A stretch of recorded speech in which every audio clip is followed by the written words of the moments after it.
the night. Wanna dance to the light.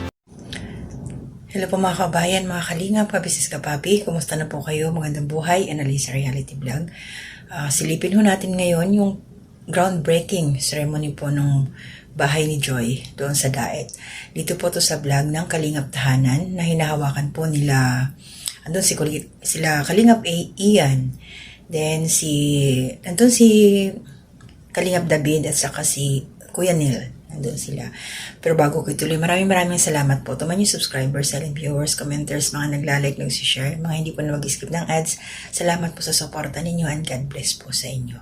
So, ito po, shoutout po sa, ayan, yung mga binanggit kong pangalan kanina sa channel po ito ni Kalingap Rap, Kalingap Tahanan. Salamat po at kumuha ako ng short clip para dito ako magbibigay ng aking, hindi naman totally opinion, o reaction, kundi i-congratulate ho natin dito si Joy.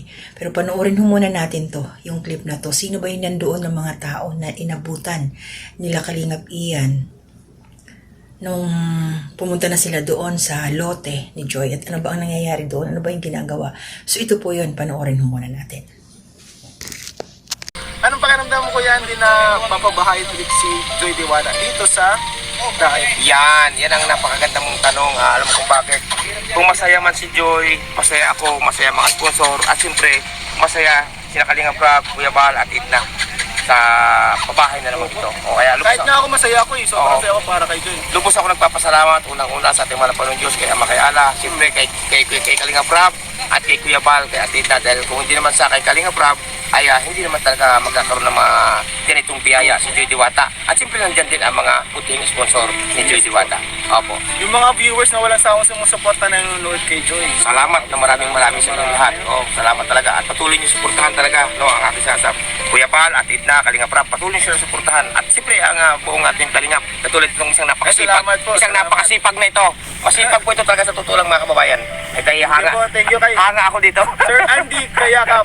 Andy na lang, wag na sir. Hindi bagay sa akin na sir.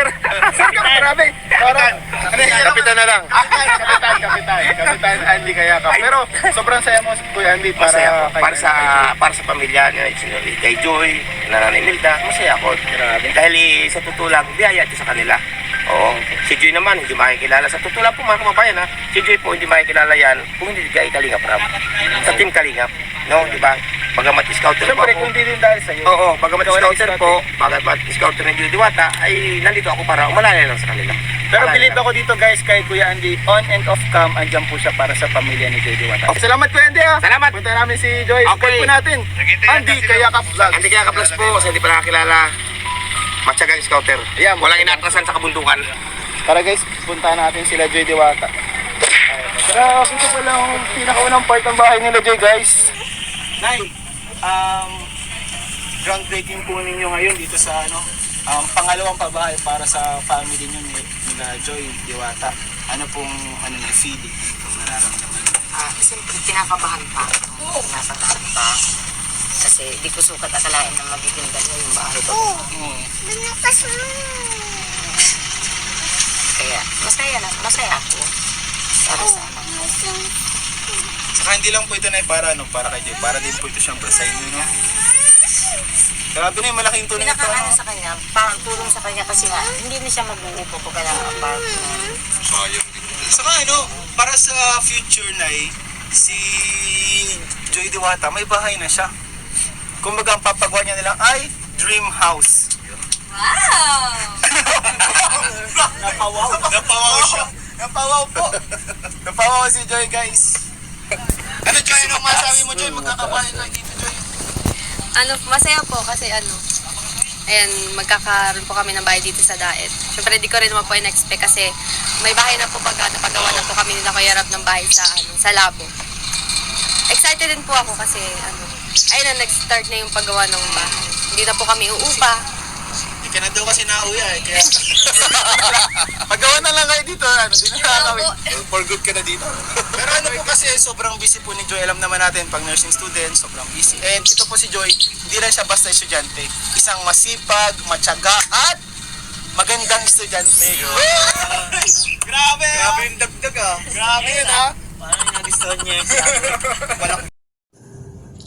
Okay, so yun lang po no, mga kababayan, mga kalingap, kabisnes at kapapi. Kita natin yung short clip na aking kinuha. Salamat po sa iyo, ano, Kalingap Tahanan na hinahandle nila Kalingap Ian. So, lahat tayo masaya para sa naging journey ng buhay ng pamilya nila Joy. Pangalawang bahay, nasa Daet, meron na, so hindi na sila mangungupahan habang nag-aaral si Joy. At hindi lang sa nag-aaral hanggang sa makatapos, andyan pa yung mga kapatid niya nag-aaral din. At salamat po doon sa mga sponsors na patuloy na nagmamahal kay Joy kahit wala siyang collab team. Kita natin ano yung ito, mga blessing na natatanggap ng batang to. Salamat din kay Kuya Andy dahil syempre siya yung naging daan, naging scouter at binigay kay Kalinga Prab at doon nag-umpisa ang lahat. Salamat syempre kila Kuya Bal, kila Ate Edna kasi kung wala to si Kuya Bal, walang Kalingap, di walang mga katulad nila Joy na mabibigyan ng magandang buhay. Kung hindi ito nakita ni Kuya Andy, baka tatrabaho si Joy para makapag-aral, working student. So ngayon, grabe ang mga biyayang natatanggap ng pamilya nila. Si Nanay Imelda, kinakabahan siya doon sa groundbreaking na hindi siya makapaniwala. Yan nga, na kasi may bahay na sila. Ganon din ang sabi ni Joy. Akala niya hanggang doon na lang. Pero dahil sa marami ang nagmahal sa kanila, syempre, napamahal. Sa kikita natin kung yung galawan ni Joy na pa-smile lang siya, tahimik lang kahit may pinagdadaanan. So, iba talaga yung talagang as enjoy na Joy. Diba? Basta masaya din ako para sa naging kinahinatnan ng buhay nila Joy na dati yung barong-barong ang bahay nila na halos giba-giba na. At na-imagine ko na lang na maganda talaga ang magiging bahay nila doon sa lugar na yun. At naumpisahan na. Excited na ba kayo para makita natin ang kabuuan? So, tuloy-tuloy lang ko ang suporta sa Kalingap, no? Kila Kuya Bala yan, syempre, kila Ate Edna, Kalingap Rob, para mas marami pa silang matulungan. At God bless po. More blessings doon sa mga nagmamahal kay Joy na siyang nag-finance dito sa pangalawang bahay na to sa Daet. So, ingat lang palagi, Joy. Grabe yung aura niya, no? Nakaka-good vibes. Gandang bata. Buyag lang.